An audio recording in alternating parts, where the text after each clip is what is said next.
Nantais qui alternent le bon et surtout le moins bon en ce moment, et des Lyonnais incapables de gagner à domicile, mais champions en déplacement. Confirmation de cette tendance dès la première action de la rencontre. Malheureusement, sur ce centre de Canoute, Linares patine au moment de la conclusion. Mauvais début pour le moral des Canaries. Le doute s'installe dans leur tête.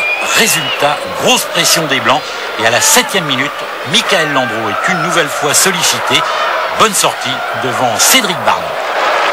13e minute, corner de Linares pour Lyon. Tête de Bardon sous la transversale. Landreau est battu.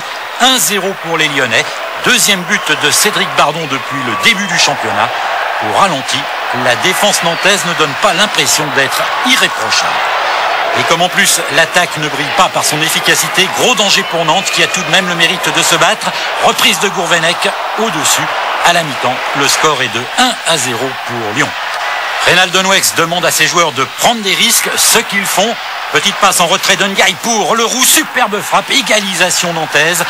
Avec ce but, Christophe Leroux devient meilleur buteur du club, titre tout à fait honorifique qu'il partage avec 6 de ses coéquipiers. Un but chacun. Un quart d'heure plus tard, coup franc bien placé, Gourvenec, le tir, Nadon est surpris, 2-1 pour Nantes. Deuxième but de la saison pour Jocelyn Gourvenec. Il est désormais seul meilleur buteur du club.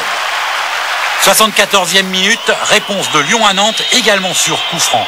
Alain Caviglia, le tir sous la transversale. Landreau regarde le ballon légèrement inquiet. Le ballon est au fond, 2-2. Et deuxième but aussi cette année pour le spécialiste coup franc qui est Alain Caviglia.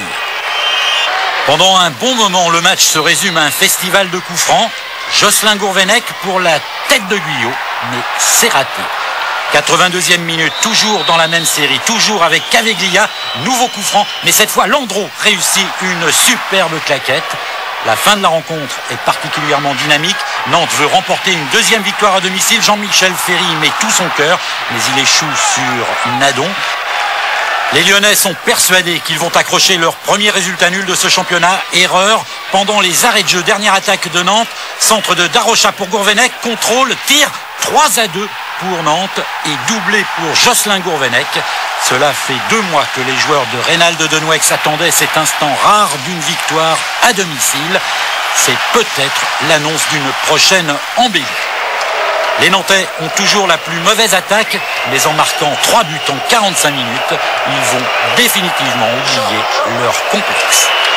Qui porte le bras.